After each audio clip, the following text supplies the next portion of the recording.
Hello. It's been a long time. Welcome to the latest episode of College Coffee Talk. Andy Lockwood, and you are? Pearl Lockwood. Good morning. Yeah, last name is not a coincidence. We are literally the... Brother and sister. I'm just kidding. Ew. We're literally a mom and pop shop, Lockwood College Prep, where we help kids get into their dream schools, and we help parents pay wholesale prices for those schools. And College Coffee Talk is a weekly show that we are bringing back out of the vault after, over a year. Yep. Supply chain issues. Affects everybody. Yeah. Where we talk about sort of what's happening on the timeline, stuff you're not going to really hear from your high school guidance counselor. You might hear inadvertently from your other, peers or other parents or something, but I think it's very important to get this information out because you're not really going to get it anywhere else.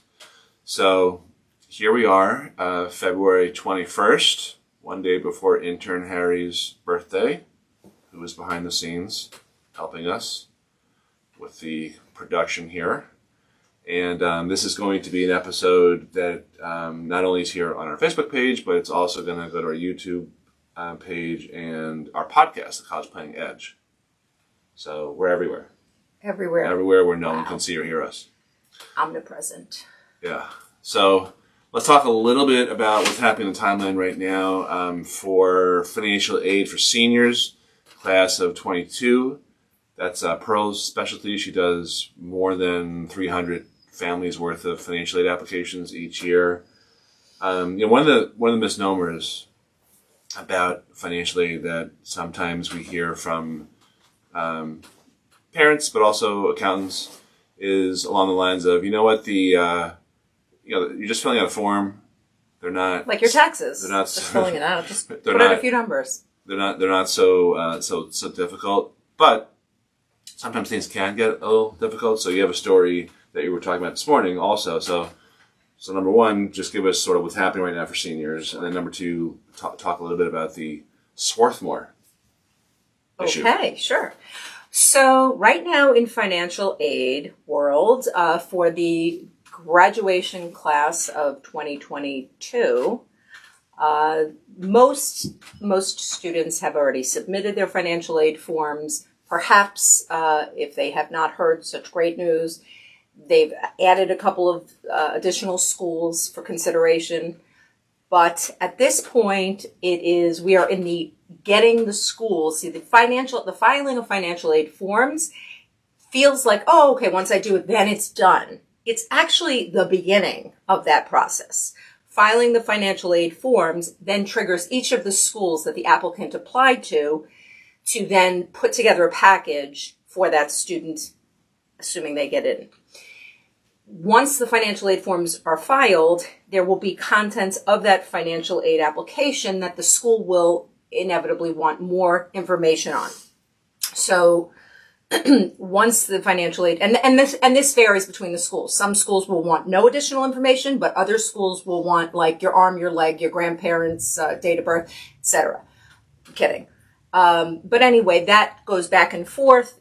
Providing the schools, the financial aid offices, exactly what they need. And ultimately, if your student is granted admission, you will get a financial aid award letter from that institution.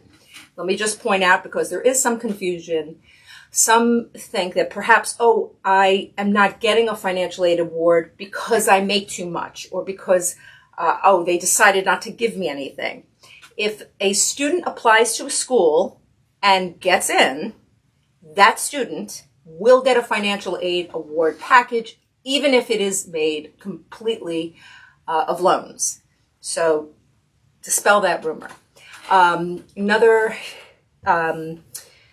thing that you should be looking for, sometimes that financial aid award letter will be housed within the actual school's website that your student has been assigned login credentials to, and they are expected to periodically check there and check in not only the admissions tab, but also the financial aid tab to see if there are any other additional requirements, or your financial aid award letter could be lurking right there. It is not always going to just be mailed to you or be emailed to you, and to you means really the student. So as between you and your student, you should set up maybe a weekly meeting where you just go through these emails and you make sure there's nothing outstanding, check all the portals. You don't have to do it every day, but you should keep on top of it in some sort of routine fashion. Okay, so what happened today? Or what happened with Swarthmore? So just to frame this a little bit better, so the thing about financial aid frequently is you don't know what you don't know.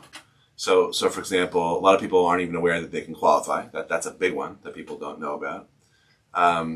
Frequently, there are quote unquote twists and turns that really aren't so unusual, but because they happen all the time if you have experience like Pearl does, but they are they will blindside the parents who are filing for the first time because they just sort of have the assumption that, and colleges create this, that you just file the forms and then you're done. But that's really not the case, especially when you have something that's a little out of the ordinary, like the client that we're going to be talking about. The other thing that the schools, also make known or make you think is that they have their acts together.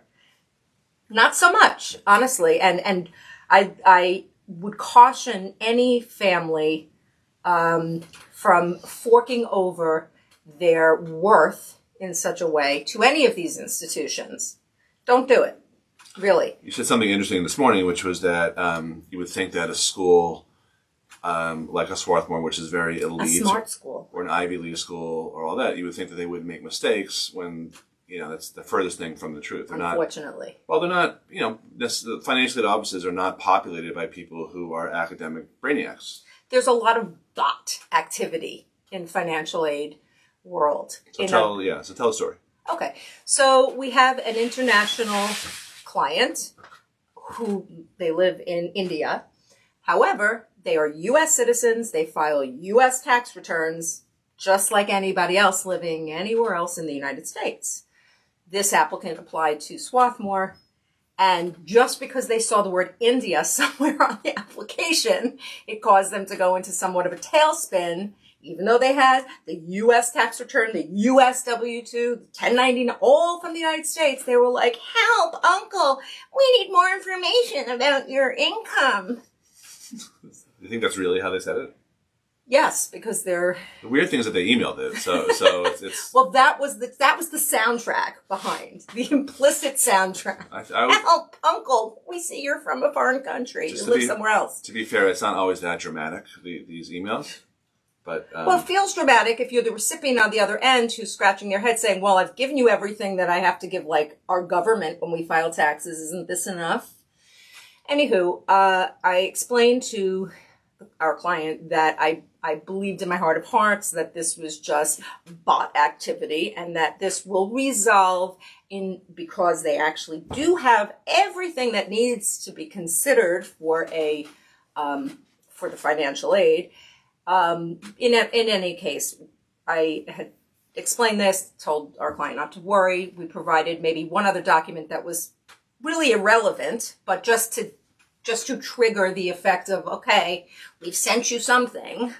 Well, so strategically speaking, you said, you know what, let's just come up with something to send them, and maybe they can kind of check that off. Check the box, yeah, exactly. And to pad their file, right? That was basically why you said to do that, which I thought was funny. You're playing the game. Right, okay, we'll just get you to cross it off your list. Anyway, lo and behold, they waived the additional income information once they realized they had anything and everything that they could possibly use. So my point in telling you this long drawn out story is that they're not always right. So don't farm your brain out in this process.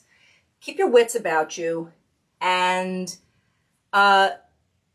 just think of it logically and realize that everything is not necessarily a cause for panic and alarm, and there's not like a huge thought and brain trust that's behind some of these emails, that they are simply just responsive to other applications and bots. And the other thing you're going to see, and this, I sort of wanted to lead with this because this is pretty universal, you will you will get an email, a notification of some sort from one of your students' schools that something is missing, like the FAFSA, the CSS Profile, when you will have confirmation emails to the contrary. Contrary meaning you've already filed these things. They do have it. Okay, and I could have a client that will come back and say, they're asking for this. I know we did file it because I know I saw with my own two eyes the confirmation email, which tells the school that was submitted. It tells the time and the date, and nobody ever has to worry, because if we did file it or if it's been filed, there's a record of it. So in 99.99999% of the time, I end up attaching a PDF of the filing and say, and I become like, I'm a swami. I guess I really earned that hat, that fortune teller hat. What invariably happens is when the family double checks with the financial aid office saying, hey, I have a PDF in my hand of the time and the date and your school with your school's code. You want to double check that? Lo and behold, oh, we do have it, Mrs. So-and-so. Oh, great. Okay. So expect that too, even from the fabulous schools, because they don't really have their act together, unfortunately. Yeah, well, listen, they're entirely. They're processing a lot of paperwork. Yes. Some schools have 50 to 100,000 applications. These are relatively low-level, low-paying staff positions. It's like going to the DMV, where you don't necessarily have the best and brightest working there. So, not to be snobby, but the point is that you just have to kind of steel yourself so that you know what to expect. Right. And just because you get something that is panic-inducing, we're missing this or missing that, number one, doesn't mean that they actually are missing that. Doesn't mean it's true. Sometimes there's a lack of an update on the portal that they assign you. So it looks like you haven't provided something, but all that means is that it takes 3 or 4 days to submit something, to get it actually uploaded and then logged into the system. So don't panic. Really, it's not about that. And it resolves ultimately. You need to just know that when this happens, I know your first instinct may be to panic. Don't. Take a breath, take a pause, and just remember, I'm saying it now, it resolves. It all shakes out as it more or less should. In the end, they ultimately get what they need. Even I have sometimes non-custodial parent issues. I have, in a divorce situation, some colleges have a requirement that the non-custodial parent provide all of their financial information, their taxes, their asset information. Now, I'm sure we all could think of a divorce situation in which they're not that friendly and amicable, and perhaps that the non-custodial parent's out of the picture, and there's no contact, and there's no cooperation, and there's lawsuits and child support in arrears, and how are you ever going to get? You can't get, that's right. How are you ever going to? If you can't, then you can't. And a school is not going to be any better in the school's request for information that is unobtainable will ultimately just have to be resolved if it can't be otherwise resolved with a waiver of that request or whatever. These things shake out. The year comes to an end, and the schools that your student is admitted to, and we've applied for financial aid, they will get a package. What's interesting to me about this whole discussion is that we're not really talking about strategic stuff or how to get more money, how to shelter funds, and that type of stuff, how to negotiate, which I want to talk about a little bit. We're really talking about like in the weeds, operational, tactical types of stuff that you deal with every day, and these are just things like I think when you first probably got into this, doing financial aid forms for us many years ago, you never in a million years would have thought all this stuff was going to happen, but it just does. So across the board, every school. Yeah, right. There's no good schools or bad schools in terms of how effective they are with this stuff. It is really across the board. So again, the bottom line is there's going to be a lot of stuff thrown at you. Most of it is probably not worth even paying attention to, but you still have to. But you have to learn how to separate the wheat from the chaff. Yeah. And don't panic. I know I keep saying the same thing, but people do. I use the skateboard. Well, I guess I could use a skateboard, but a surfboard analogy for this year. Hoverboard? There's a lot of rocky waves. There's a lot of ups and downs, but just stay on your surfboard, your skateboard, whatever device, and just hang on, and you'll get through the process. Are you a surfer? No, no, I don't. I'm not a surfer. But I imagine it's a little rocky out there sometimes, so that's what I'm alluding to. Some of your best analogies are the pizza and other food analogies. Yes. Because you're a I'm foodie. an expert. Yeah, you're much more of a foodie than a surfer. True. Okay. All right. Thanks, Pearl Spicoli. Let's talk a little bit about negotiating, and then if anyone has any questions, they want to pop them in chat here, either live or I guess on recording. I'm not really good about going into Facebook on recordings anymore, but if you or maybe our assistant AJ will do that. Okay. But if you have any questions now live, this is a good time to lob them in. You can see a few people, a few friendly faces who are joining us live, even though we didn't do anything to promote this. This was sort of a soft Presidential Day launch. So hello to everyone watching us, and don't hesitate to say hi in the comments section, and we'll do our best to answer any questions that come in. So, still along the lines of 2022 kids, I want to talk about the financial aid awards that are starting to come in now. Many have come in, particularly for early decision or early action students, but there's still a lot left to come in. And ideally, the way to negotiate awards is, whether it's a merit-based award or a need-based award, is to show that you have other offers. That is one of my favorite tactics or arrows in the quiver to have. Some colleges say that they don't even look at other offers. Sure. They may or may not. We've seen evidence to the contrary, but we don't keep track of every individual school. You seem skeptical. Pearl there. So anyway, that's always helpful. And if you're watching this and you have an 11th grader or a 10th grader, just bear that in mind, because the best defense is good offense, right? When you're making your when you're making your final college list, it's good to have schools that compete with each other. It's also going to be very good to have schools where your child is in the top 10 to 20% of applicants. So that's one big factor for trying to appeal an award. The other thing is new information. So the thing about financial aid is that for kids graduating in 2022, the tax returns that the financial aid offices were considering were from 2020. There's a 2-year look back for income taxes. Income. Right, income and income taxes. Only. So, yeah. Assets are current. Thank you. Matters. Yep, your name matters, your address matters too. Okay. Anyway, so the thing is about financial aid awards is that they're necessarily retrospective. They're looking at stuff from a couple of years ago, which might be outdated.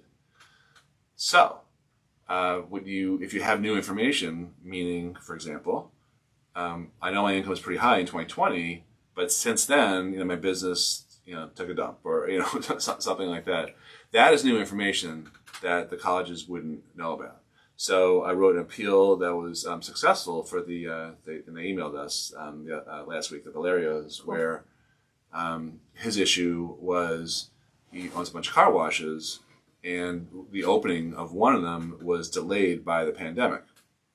And it's not just like they couldn't open later. He had sunk a lot of money. And, when you're buying equipment, when you're hiring staff, when you have a lease, or whatever, if you can't open and start making income, those costs don't go away. You've got to keep it afloat. You got to keep the engine humming, so to speak. So, so he pointed that out to them, and even though their son was early decision and he was a baseball commit, so we didn't have any other leverage. Wow. They very reasonably and generously came back with another, I think it was $6,000 or something per year. So they said, we'll see. But so that's new information. Also, that's new expenses. So those are really the main arguments. I either had a drop in income, or I had new expenses, or some new information that bears on my ability to pay, and that's how you can manage the successful appeal. So Intern Harry, we getting some chats in here? Yeah. Is that what you're saying? We have hello. We have hi, Pearl and Andy. Long time no see from Christina Albano. And Deborah Sperling says hi. And then Christina came back with a question saying, do you have any idea when the FA changes are going to take place, or are they still just dangling the ideas out there? Okay. Good question. Good question. Yeah. They're slated to take place next year, but they're probably gonna. It looks like they're gonna be delayed for another year. Yep. So not this year. Yeah. Deborah also says, you guys are the best. Was that your voice inflection for all caps? Yes. You know, she is a voice coach. She's literally a voiceover artist. This is what she. Yeah. Well, So that I was didn't disappoint her. No, that was very emotional. Yes. So who else is with us? Oh, Dorothy Otto. I haven't seen Dorothy in a long time. Robert Marinovich. Miss you. The whole gang's here. Christina Albano. Can I just say how much I hate that you have to deal with this crap every year? Even appeals when suddenly grants that were given freshman year aren't given sophomore year. Ugh. Well, that is, that does suck, but it's a good point to bring up because that's another thing that a lot of people don't understand is that you reapply for every year. You reapply for aid every year. And just the same way your initial offer is based on income from 2 years ago, the sophomore year is based on 2 years ago from that point in time as well. So things change, and that's why they have you reapply every year. Income drops, income increases, assets increase, assets drop, etc. However, just to be clear, this is as to need-based aid. If there is a merit award that is issued in the freshman year, it will be one of two ways. It will be either issued for the 4 years, assuming the student maintains a certain GPA, blah, blah, blah, whatever those requirements are, certain credit hours, or alternatively, it is only for the year. But if you have an award and everything else is met in the subsequent years, as to that merit award, that should not be vulnerable. Just wanted to What's clarify really funny is that when you look at this on our phones, you can actually bring people on camera who are watching. How funny would that be if we just brought on I don't know. Christine Procano, welcome. Good morning. This is how she looks like out. That's right. Okay. Right. Yeah. Don't worry, you won't do that. How funny would that be, though? Too funny. Yeah. Anyway, so it's a long haul with aid, and the other thing is, a lot of colleges will claim that they are only need-based, and sometimes, like Ivy League schools, Sure, they are. Well, somehow magically, 2 kids are roughly equal in terms of their family's financial standing, but one is a highly recruited athlete or desirable for other reasons. And frequently, somehow, magically, that family will get more money even from a need-based school. Mm-hmm. So that is maddening. You know what? I'm not going to name his name here because I think that violates some sort of confidences.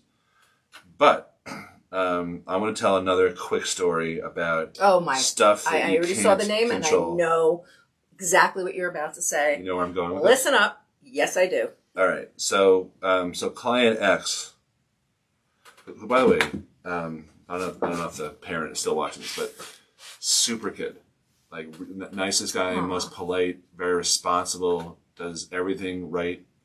I worked with him as a college advising client. Did all of his essays on time, nice. Everything. Yeah, and was very eager. At least he faked it, over the summer when we were working on these essays. But he knew it was best for him. He did everything. In other words, he did everything right. Applies to college. That involves the applications, the essays. It involves the transcripts being sent. It involves the guidance counselors, sending recommendation letters, and their own recommendation letter. There's a bunch of moving parts, but he was on top of everything. I think 2 weeks ago. So this is February 21st. So it might have been around the week of the 7th. He got notice, or maybe he looked at one of his college's portals that they had not received one of his 2 teacher recommendations. And Murphy's Law being what it is, this happened to be the better, much stronger teacher recommendation letter. So again, that was prepared. Yeah. So in this But not this SEC. case, adding insult to injury, he attends an elite private college. Where you send your kids. High school. Sorry, an elite private high school, the type where you pay tuition to send your kids to prep them for college, right? So this could happen at a public high school too, but it's even Paying worse. for the service. It's even worse when it happens at a private one. So so he emails me. He's like, "What do I do?" And I said, "I can't believe that. First of all, but I always tell kids, make sure that your guidance counselor is doing everything they're doing. All colleges have portals. Make sure that you that you see everything's been uploaded and all that." So he did that, but didn't realize that something was missing until February. So what my recommendation was, you tell your guidance counselor at your elite private school. Well, and they're known for being so rigorous about their system. Like Right. you can't deviate from their rules. Very hierarchical. It happens to be a Catholic school. So if you have a deadline for your application on November 1st, then you need to give them everything and show that your application is done like October 1st or October 7th or something like that, which I appreciate. It's kind of hard to ask, but I do appreciate that.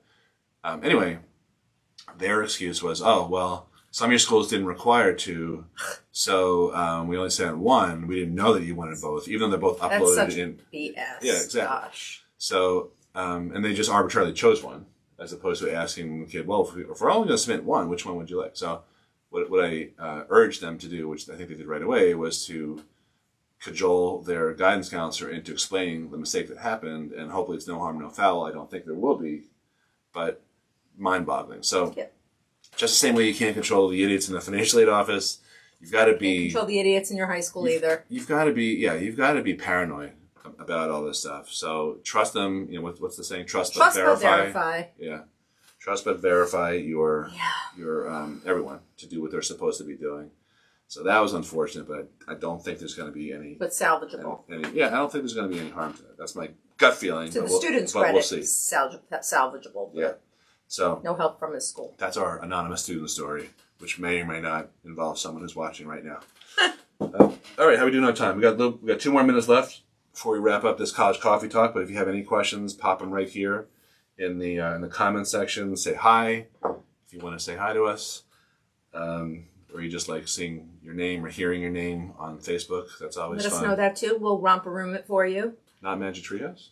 Magic Treehouse. I think they did that on both shows. I didn't watch either, but I remember this. This has been an ongoing Discussion Yeah. about when they say your name, they look through some special mirror. My name was never said, unfortunately. Pearl. Yeah, Okay. it's okay. I'm getting over it slowly. Finally, as we wrap up here, I want to just give out a little bit of advice to 11th graders if in class of 2023. Ideally, by now, your kids have taken at least 1, possibly 2 SATs or ACTs, because we recommend getting started studying over the summer before 11th grade. And you can theoretically, hopefully, wrap up in 11th with your testing. We'll do another segment on test optional, what it really means. But tests are important, suffice it to say. And what you want to avoid is taking the test when you have a ton of pressure on you in senior year of high school. That's why you want to take it 2 or 3 times in 11th grade. In terms of the applications and the essays, this is a big deal to try to get it done as much as humanly possible over the summer because they're grueling. I had a kid last year who wrote more than 70 supplemental essays, which is outrageous, but it's one main essay, and then many schools have additional essays. So in his case, he applied to several Ivy League schools and a bunch of other competitive schools that had multiple essays. I think Stanford had 11 or something. And they're usually shorter. Some of them are a little goofy. Some of them just, make a list of something or what's your top 10. But some of them are longer essays. So ideally, you get those done as much as humanly possible over the summer because once you get back to school in the fall, you're going to be so busy academically, probably busier than you ever were. And that counts still. The grades. Not to be confused when we were young, when it was like, oh, I'm a senior, it doesn't count anymore, it doesn't matter. It actually, arguably, matters a little more because in the middle of the application process, if your application is hanging in the balance, the admissions office often and does solicit your mid-first semester grades to make that determination.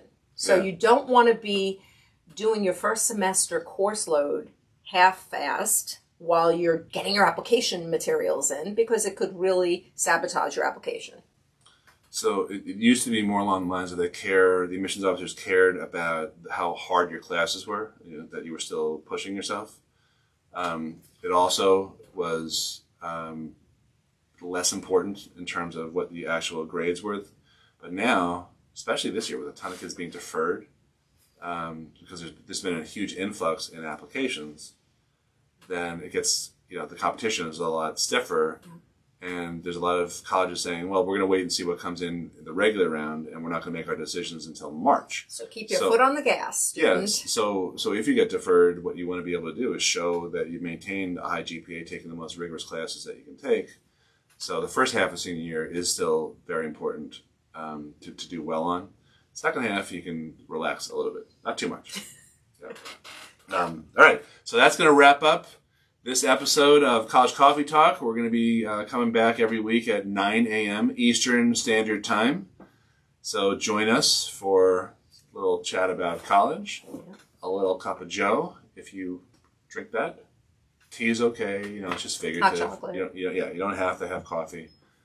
Pearl, any last bits of wisdom and wit? I'll just give everyone a teaser for next week, which we'll go into a little bit more deeply. But the subject of loans and the suspension of interest rates for student and parent loans, which has been in effect for the last year and a half. And there's discussion now, which is my prediction anyhow, that they are going to, right now, the interest rates are suspended until May of 2022. I expect unequivocally that will be extended through the rest of the year until we get past the midterm elections. Till we get through the year. Okay. We'll discuss that more next week. That wasn't really a teaser. You actually just told everyone. No. I have a lot more to say on that. I have a lot more to say on that. Okay, let me just rephrase the teaser. And next week, we'll talk about loans and whether they're going to keep the interest rates at zero. Bum, bum, bum. All right. Thanks, everyone. Have a great week. Have a great week. Bye-bye.